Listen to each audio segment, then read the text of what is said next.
안녕하세요. 반갑습니다. 성경 함께 읽기.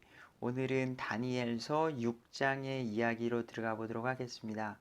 오늘은 2020년 5월 9일 늦은 밤 12시 17분을 지나고 있습니다.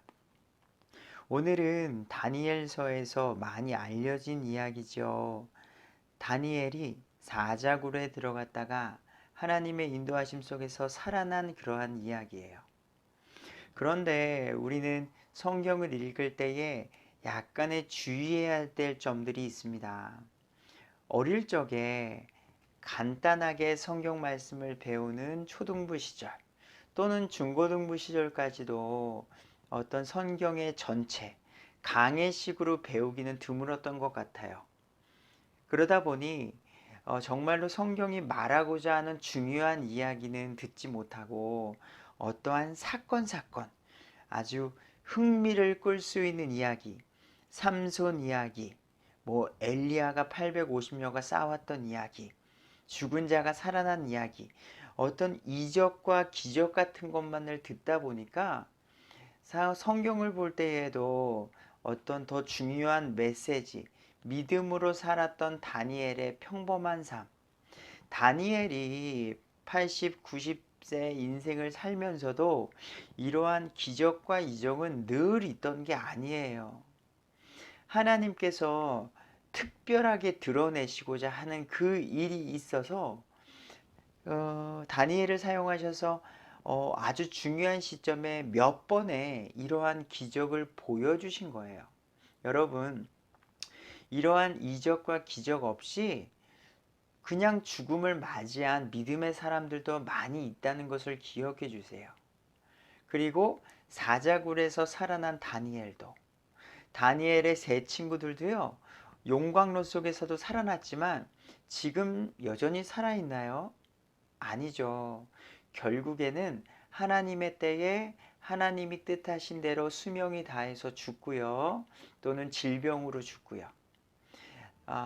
예수님의 제자들도 처음에는 예수님을 부인했지만 부활하신 예수님을 만난 후에는 결국 어떻게 됐어요? 순교당해서 죽는 일들이 있었어요. 그러니 우리가 어떠한 고난과 역경 속에서 때로는 하나님의 인도하심 속에 이러한 기적과 이적이 일어날 수도 있지만 그리 아니하실지라도, 제가 우리 다니엘 세 친구에서 기억하시죠? 그 믿음의 고백들이요. 그리 아니하실지라도 다니엘서 3장 17절 읽어드릴게요. 다니엘의 세 친구 사드락과 메삭과 아벳느고가 왕이시여, 우리가 맹렬히 불타는 용광록에서 불타 죽을지라도 우리는 하나님만 믿겠습니다. 우리가 섬기는 우리 하나님께서 우리를 지키실 겁니다. 18절, 그리하지 아니하실지라도 우리는 왕이 섬기는 신들을 섬기지 아니하고 우상을 섬기지 아니하고 금신상에게 경배하지도 아니할 줄 왕은 아시옵소서. 여러분, 믿음으로 사는 게 중요한 거예요. 이적과 기적을 보여주세요, 보여주세요 라고 떼를 쓰는 건 성경이 말하는 바른 믿음이 아니라는 것을 꼭 기억해 주십시오. 우리는 그리 아니하실지라도 참된 믿음 안에서 바르게 살아가는 게 중요하다는 것을 기억하시면서 우리 6장의 이야기를 들어가 보도록 하겠습니다. 다리오가 온 왕국을 다스릴 통치자 120명을 세워 왕국을 다스리는 것을 기뻐하더라. 이제는요, 이제 메대 사람 다리오가 그 왕국을 취하는 시대가 됐습니다. 메대 사람 다리오가 와서 온 왕국 바벨론 지역을 비롯해서 이제 메대 사람을 보내서 다스리게 된 거예요. 그런데 그 다리오 왕이 그 나라를 다스리는 통치자 120명을 세워 왕국을 다스리는 것을 기뻐했습니다. 2절에 그가 다리오 왕이요 그들을 위해 총리 셋을 두었어요. 그러니까 나라를 다스릴 때 왕이 있고요, 다리오 왕이 있고요, 그 밑에 총리 셋을 두었어요. 그리고 총리 셋 밑에 120명의 나라를 다스리는 정치인이 있었던 거죠. 그 총리 셋을 두었는데 다니엘은 그 중에 첫 번째였으니 가장 왕 다음으로 으뜸이 갔던 지혜로운 사람이었던 거죠. 이것은 통치자들의 그들에게 보고하고 통치자들이 그들에게 보고하게 하여 왕에게 손해가 없게 하려 함이라. 그러니까 120명의 각 지방 다스리던 정치가들이 먼저 총리들에게 오는 거예요. 총리들이 먼저 듣고 그것을 판단하고 분별해서 최종적으로 왕에게 보고하면 왕은 그만큼 지혜롭게 시간과 에너지를 쓸 수 있게 되는 거죠. 그래서 지혜로운 총리 셋을 두어야 되겠죠. 그때의 3절 다니엘이 총리들과 통치자들보다 앞섰으니 이는 뛰어난 영이 그 속에 있었기 때문이더라. 왕이 그를 세워 온 영토를 다스리게 하려고 생각하니라. 여러분, 우리가 봐야 될 거 지금 다니엘이 몇 살이죠? 우리가 어렸을 때는 뭐 다니엘이 사자굴에 들어갔을 때의 나이에 대해서 별로 나타내지 않고 들었었잖아요. 지금 다리오 왕이 쓴 건 바벨론 시대가 끝났다는 거예요. 바벨론 시대 곧 남유다에서 포로로 와서 15세경 10대 때 와서 70년간 포로 생활을 했죠. 그러다 보니까 못해도 다니엘은 약 85세가 된 상태라는 거예요. 지금은 이제 연세가 들고 이제 언제라도 하나님이 부르시면 이제는 하나님 나라로 가는 그런 때라는 거죠. 그런데 그런 연세가 드신 그분에게 젊은 허다한 정치가들, 여러분 얼마나 뛰어난 사람들이 많아요. 뭐 카이스트, 하버드, UCLA 무슨 다양한 정말로 뛰어난 정치가들이 모여서 지금 그 나라를 치리하고 있는 사람들이라는 거죠. 국무총리들 가운데서도 뛰어났다고 하니까요. 지금 85이 된 어르신이요. 얼마나 지혜롭고 똑똑하셨는지 넘버 2라는 거예요. 다리오 다음에 넘버 2. 그러더니 왕의 어떤 신뢰까지도 얻어서 왕이 다니엘을 세워 온 영토를 다스리게 하려고 생각할 정도로 뛰어나셨던 거죠. 그래서 예수님을 믿는 젊은이들이나 목사님들이나 뭐 크리스찬들은요 정말로 좀 지혜롭고 똑똑하고 그렇게 되면은 더욱더 쓰임받는 영역이 커지실 겁니다. 자, 4절 그때에 그러한 사랑을 독차지하는 어르신 다니엘의 그때에 총리들과 통치자들이 왕국에 관하여 다니엘을 고소할 기회를 찾고자 하되 어떤 기회나 허물도 찾지 못하였더라. 배경이 그런 거죠, 여러분. 이전에도 그랬지만 남유다에서 포로로 왔어요. 포로로 왔던 그 사람이 지금 이 나라의 넘버 2가 된 거예요.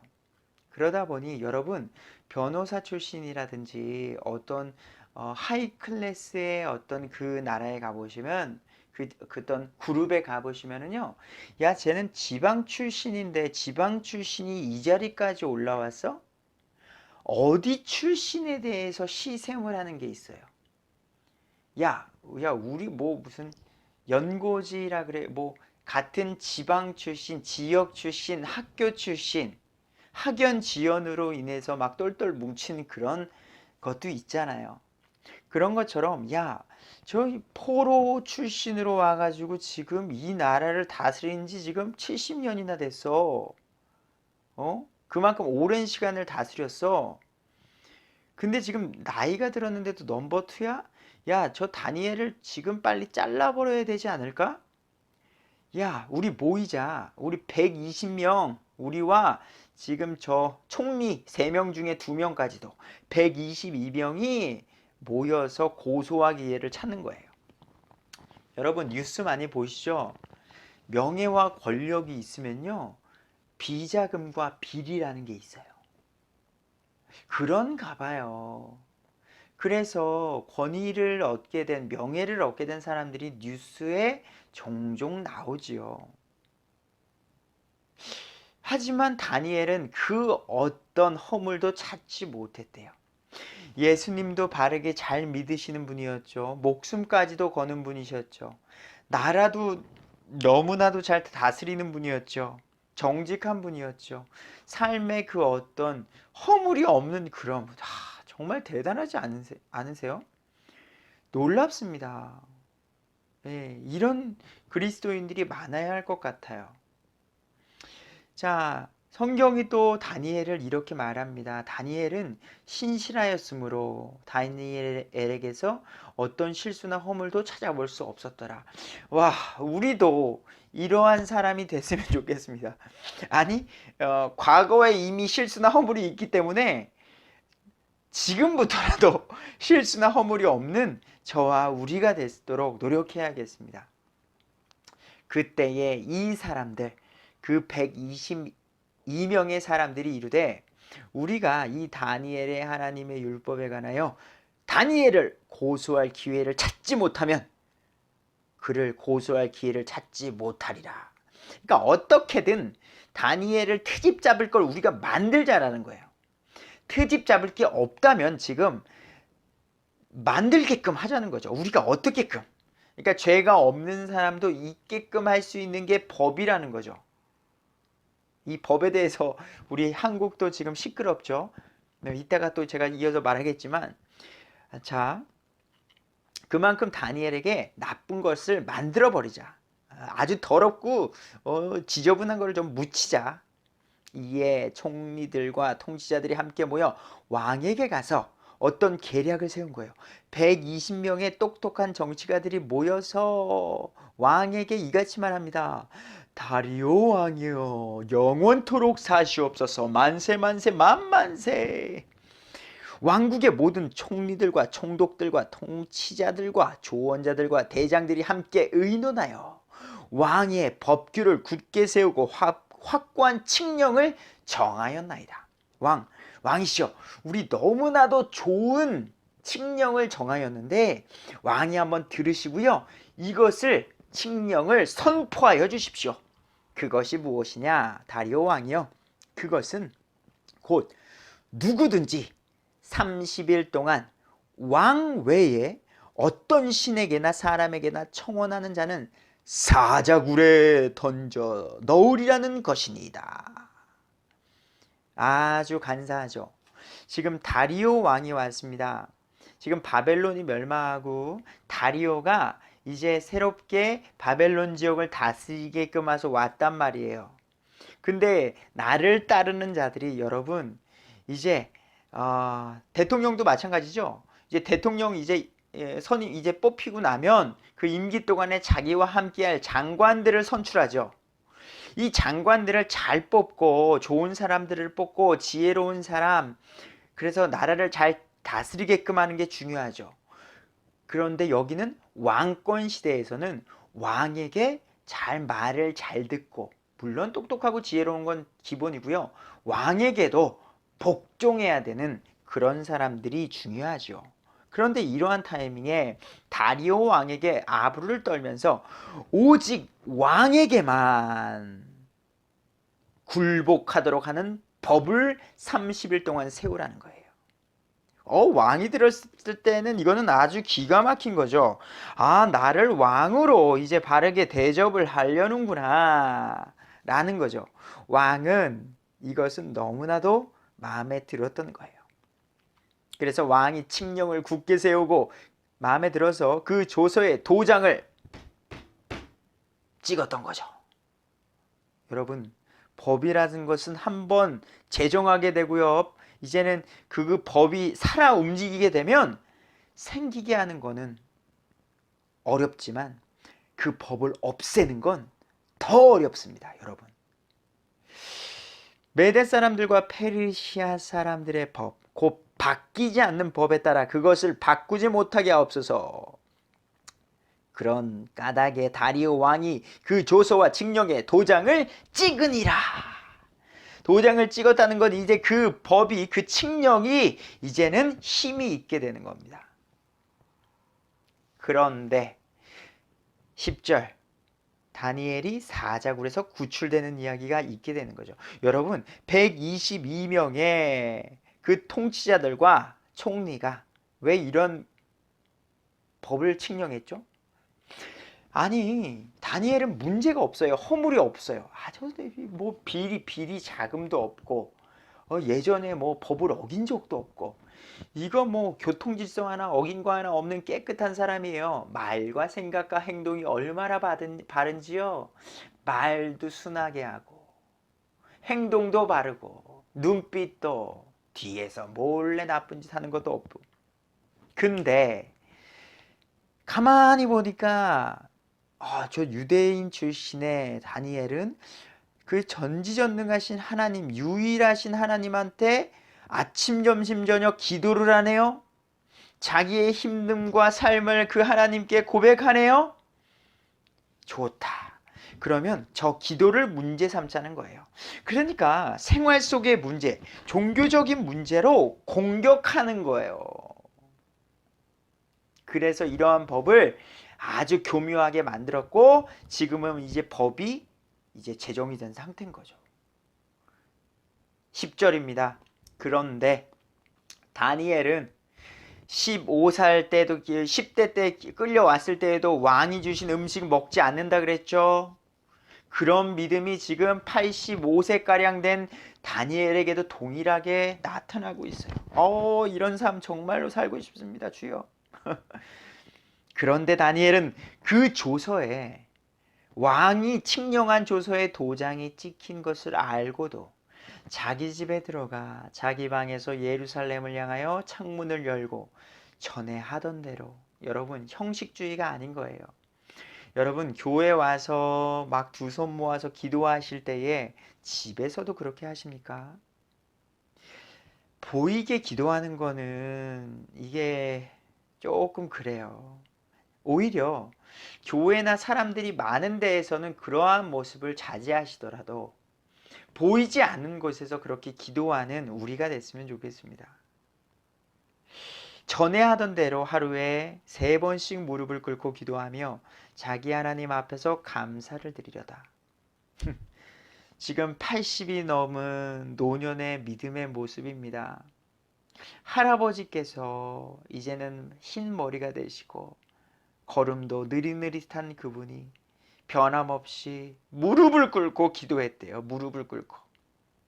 여러분 우리가 신약 시대에는 어떤 기도의 자세는 정해진 게 없습니다. 여러분 모든 성경 66권의 기도의 모습을 보면은요, 엎드려서 기도도 하고요, 바짝 땅에 누워서도 기도하고요, 두 손 들고서도 기도하고요, 무릎 사이에 고개를 숙여서도 기도하고요, 다양한 기도의 모습이 있습니다.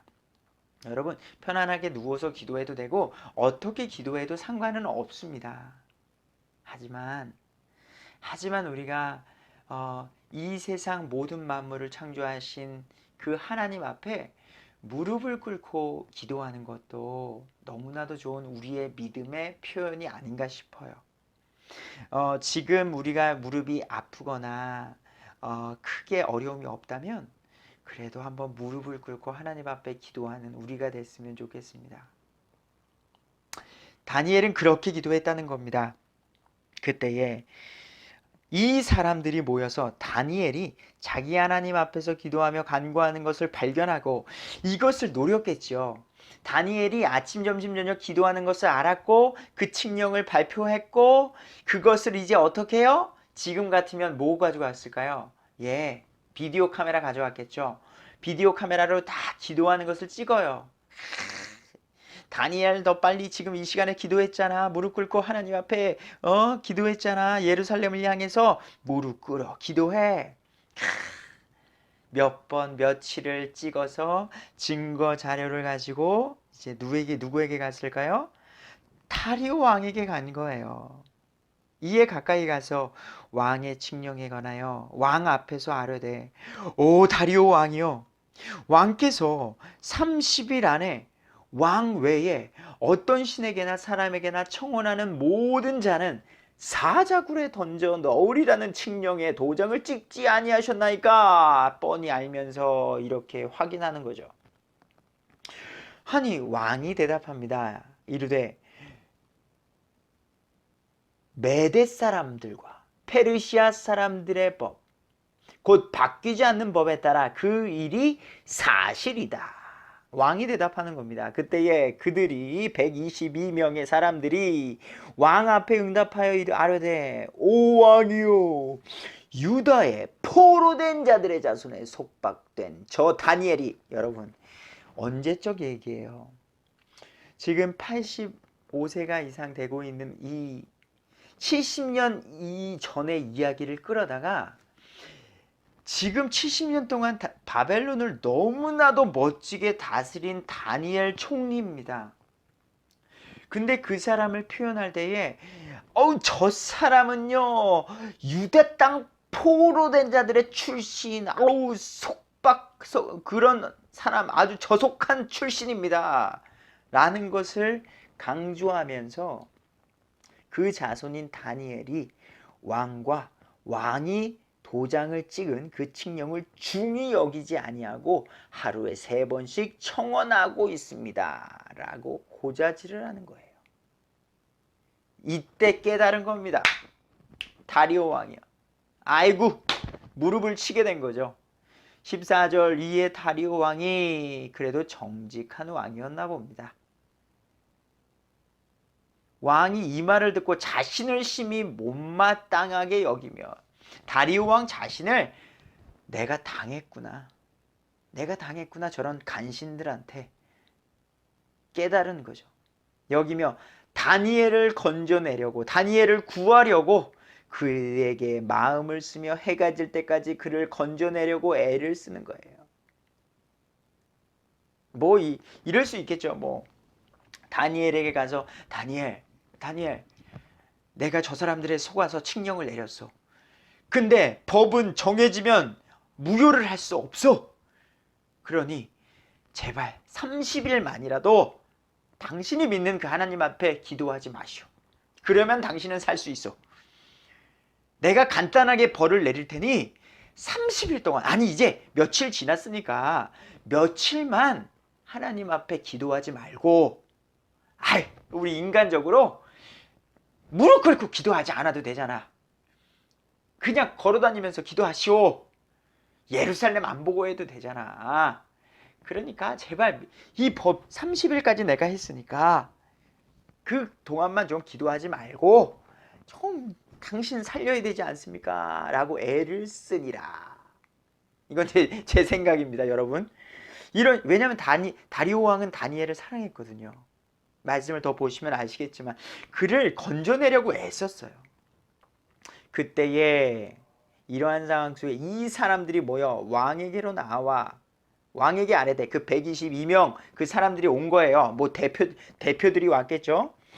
가죽 강한 다니엘을 죽이고자 하는 오 왕이여, 메대 사람들과 페르시아 사람들의 법을 아시옵소서.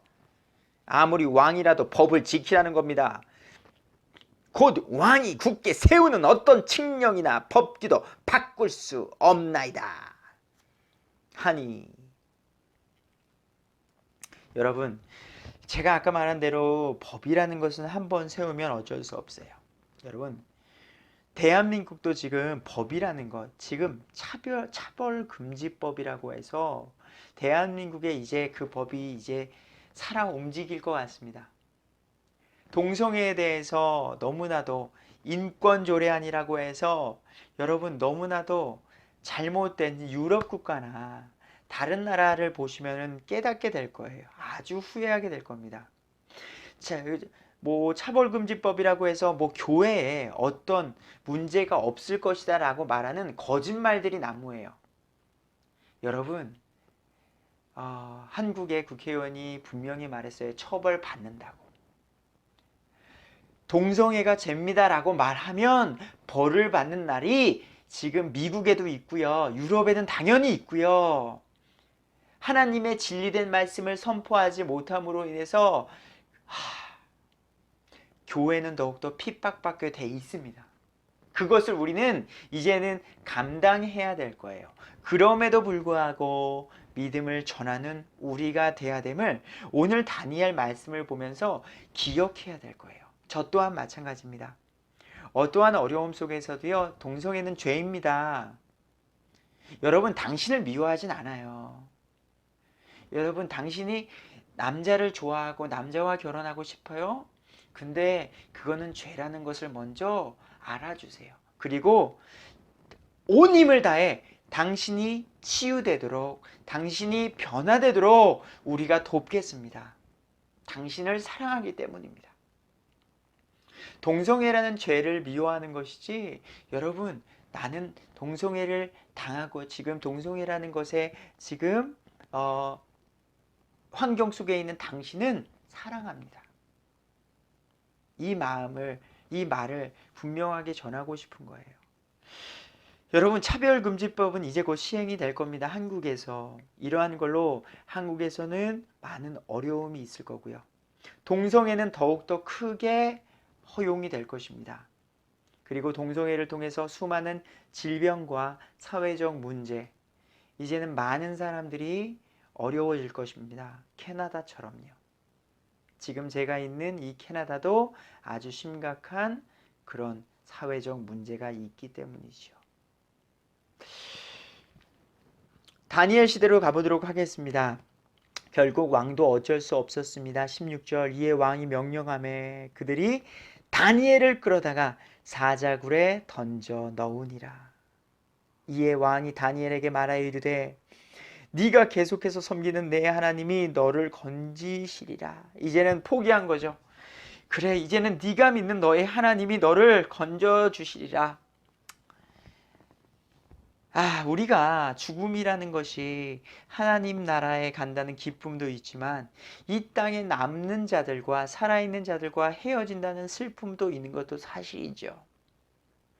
하지만 우리의 희망은 하나님 나라에서 다시 만나는 기쁨이 있기에, 그리고 그곳은 슬픔과 눈물과 아픔이 없기에, 그리고 이별도 없다는 거예요. 이제는 사랑하는 사람들과 하나님 나라에서 영원히 산다는 거죠. 그것을 기대합니다.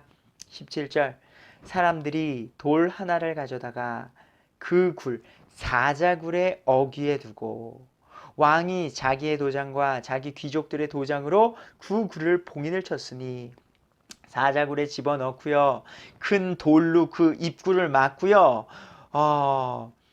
왕이 자기 도장과 귀족들의 도장으로 그 굴에 봉인을 쳤어요. 그 봉인은 아무나 그 돌을 옮길 수 없다라고 법으로 막은 거예요. 왕의 직인이 찍혔다는 것, 아무도 구해주지 말라는 거죠. 이것은 다니엘에 관하여 결심한 바를 아무도 바꾸지 못하게 하려 합니다. 참, 122명의 그 정치가들, 통치자들, 똑똑하네요. 똑똑해. 이런 머리를 쓰면서까지도 다니엘을 죽이려 하네요. 나쁜 생각을 하면은요, 여러분, 교회를 없애려는 사람들이 이 땅에 있습니다. 교회를 없애려고 법을 만들고 교회를 진짜 지금 여러분, 교회를 없앤다는 게 말이 되냐고 생각하는데요.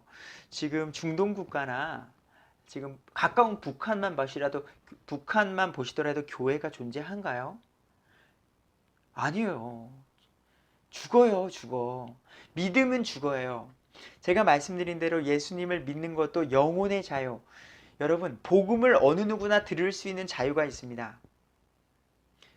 여러분, 어느 누구나 강제로 예수님을 믿게 하는 게 아니라 자기 스스로 지혜롭게 역사적, 성경의 문맥적, 과학적인 증거를 비롯해서 자기의 본성적, 이성적 자각을 해서 이 세상은 하나님이 만드셨구나. 어떤 신이라는 절대자가 만들지 않고는 해가 뜨고 달이 뜨고 지구가 돌고 우주가 돌고 이 우주 만물 창조한 게 가능하구나. 그 하나님을 찾아 나서는 게 인간의 본성에 있다고요.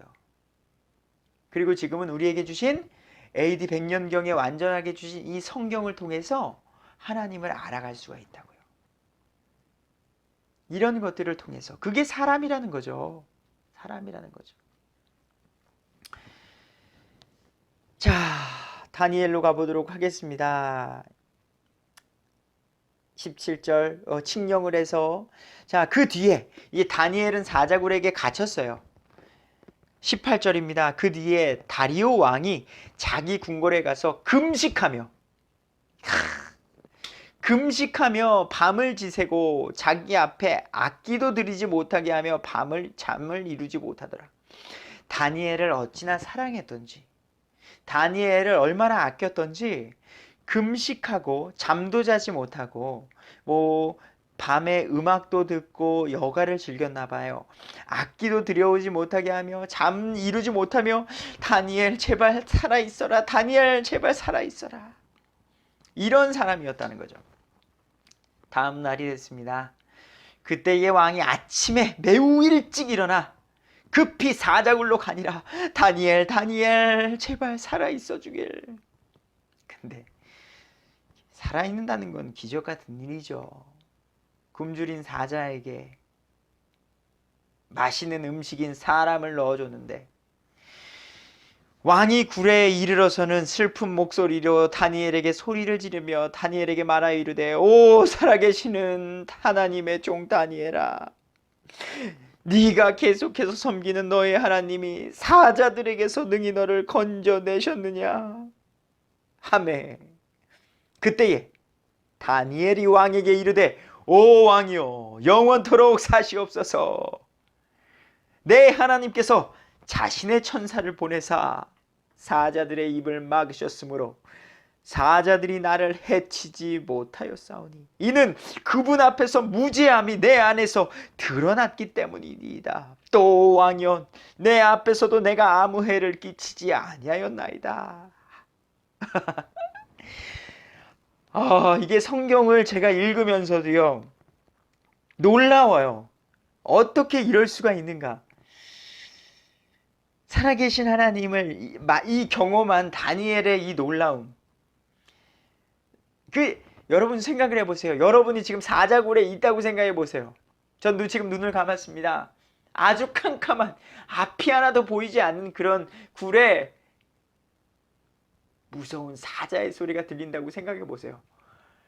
언제 어디서 나를 공격해 올지 모르는 그 공포. 아무것도 보이지 않는 암흑 속에 굶주린 사자가 너무 무서울 것 같아요. 너무 무서울 것 같아요. 근데 어느 정도 시간이 지났을까요? 모르겠습니다. 그 안에 어떻게 있었는지 밤이 새웠으니까요. 천사가 있었대요. 천사가 있어서 환하게 비춰졌을까요? 천사와 편안하게 어떤 대화를 나눴을까요? 여러분 성경 속의 천사는 건장한 남자의 모습입니다. 그리고 사람의 모습을 하고 있어요. 창세기부터 계시록까지의 모든 천사를 찾아보시면 그렇습니다. 남자의 모습으로 사람의 모습으로 성인 남자의 모습으로 등장해요. 그 밤을 어떻게 지냈을까? 어느 순간부터는 평안해졌을 거예요. 여러분 사자굴에 들어가기 전까진 다니엘도 나도 죽었구나 라고 생각했을 것 같아요. 하지만 죽음 앞에서도 그 믿음을 굴하지 않았던 것이고요. 그런 믿음으로 오늘도 함께 살아갔으면 좋겠습니다. 23절 이에 왕이 그로 인해 심히 즐거워하며 살아났으니까요. 내가 너무나도 사랑하는 그 사람 다니엘이 살아났으니까요. 명령하여 그들이 다니엘을 굴에서 끌어올리게 하며 이에 그들이 다니엘을 굴에서 끌어올린즉 그에게 아무 상처도 보이지 아니하더니 이는 그가 다니엘이 자기 하나님을 믿었기 때문이더라. 아멘. 아멘. 믿음이 이기네. 믿음이 이기네. 주 예수를 믿음이 온 세상이 이기네. 아멘. 아멘. 오늘도 힘들 때나 모든 순간에 하나님의 말씀으로 힘을 얻는 저와 우리 모두가 됐으면 좋겠습니다. 다리오 왕 하나님을 찬양. 왕이 명령함에 그들이 다니엘을 고소한 사람들을 데려오고 그들과 그들의 자녀들과 아내들을 사자굴에 던져 넣으니, 이제 그들이 얼마나 나쁜 짓을 했는지 알고, 그리고 나 다리오 왕을, 이거는 뭐라고 해야 될까요? 경멸한 거죠. 다니엘을 죽이기 위해서 나를 높여주는 척 법을 만들어서 칙령을 내리게 한 그들의 죄, 얼마나 화가 나는지. 어이구야, 그 122명 뿐만 아니라 그들의 아내들과 그들의 자녀들까지도, 아이구야, 하나님을 대적하는 심판이 이렇게 무서운 거죠. 사자굴에 던져 넣었답니다. 정말 무섭죠. 바글바글한 그 수많은 사람들을 그들이 굴 바닥에 이르기도 전에, 여러분, 우리가 강아지들로 비유해야 될까요? 또는 먹을 것을 던져뒀을 때 펄쩍 뛰어 올라서 이렇게 먹는 그런 모습이 있어요. 근데 이건 그 하나님을 대적하고 왕을 대적한 그 사람들을 심판했을 때 그 사람들이 그 굴 바닥에 떨어지기도 전에 그 사자들이 번쩍 뛰어올라 잡아채어 그들의 모든 뼈를 산산조각 내는 이런 심판을 받게 되는 거예요. 여러분, 우리가 분명히 알아야 되는 게, 어떤 구원 얘기만 하면 너무 좋아요. 예수님 믿으면 우리의 죄가 사해지고요, 하나님 나라에 갈 수 있는 어떤 구원의 하나님의 자녀가 됩니다. 근데 그 반대편의 이야기도 우리가 해야 돼요. 여러분, 근데 예수님을 믿지 않으면 꺼지지 않는 지옥이 있습니다. 여러분, 우리 주변에 많은 사람들이 질병과 아픔과 교통사고와 많은 죽음을 겪습니다. 여러분, 그러한 죽음 가운데 그 아픔과 고통이 끊이지 않는 곳이 있습니다. 그것이 바로 지옥이라는 곳입니다. 그곳에 가면 안 됩니다. 여러분, 이런 심판이 있음도 우리가 이야기를 해야 됩니다. 여러분, 이런 122명과 이 모든 가족들이 이러한 심판을 받은 것처럼 우리에게도, 예수님을 믿지 않는 우리의 가족들과 친구들은 지금 이러한 지옥의 형벌을 받을 날이 가까이 오고 있다는 거죠. 우리가 그들에게 한 번 더 전화하고 한 번 더 선을 베풀고, 복음만을 전하는 것도 좋지만요, 지혜롭게 선을 베풀고 그들의 마음이 열리게끔 기도하면서 막 예수님 믿어야 돼요 이렇게 막 강요만 하지 마시고요, 그들의 마음이 열리게끔 상처 주는 말 하지 마시고요, 더욱더 바른 행동을 하시면서 그들의 마음 문이 열리도록 기도하며 복음을 전하는 우리가 되고, 그들이 끝내 예수님을 믿습니다라고 스스로 고백하는 그런 날이 우리 모두에게 왔으면 좋겠습니다. 25절, 그때에 다리오 왕이 온 땅에 거하는 모든 백성들과 민족들과 언어들에게 조서를 써서 이르되 너희에게 평강이 많이 있기를 원하노라. 26절, 내가 한 칙령을 내리노니 내 왕국의 모든 통치하에 있는 사람들은 다니엘의 하나님 앞에서 떨며 두려워할지니라. 이전에는 뭐였죠? 나 다리오 왕 앞에서였어요. 근데 이제는 그게 바뀌어버렸죠. 나 다니엘이 아니라 다니엘의 하나님 앞에서 떨며 두려워할지니라. 그분은 살아계시는 하나님이시오 영원토록 변하지 아니하실 분이시며 그분의 왕국은 멸하지 아니하시고 그분의 통치는 끝에까지 이르리로다. 아멘. 그분은, 하나님은 건져내시기도 하시고 구출하기도 하시며 하늘에서와 땅에서 표적들과 이적들을 행하시나니 그분께서 다니엘을 사자의 권세에서 건져내셨도다 하셨느니라. 사자의 권세, 사탄의 권세, 죽음의 권세, 죄의 권세에서 우리를 건져내시는 그 유일한 분 예수 그리스도. 하나님의 말씀을 믿는 우리가 됐으면 좋겠습니다. 지금 그런 것 같아요. 코비드로 인해서 수많은 사람들이 힘들어해요. 정말 힘든 사람들 많습니다. 여러분, 지금 비즈니스가 완전히 폭망한 사람도 있어요. 저 또한 비즈니스로 인해서 지금 잠시 어려움을 겪고 있는 것도 사실입니다. 근데요, 이러한 어려움은 이전에도 있었고요, 앞으로도 있을 거예요. 우리의 비즈니스가 우리의 생명을 좌지우지하진 않아요. 먹고 살고는 좌지우지해요. 그래서 힘들어요.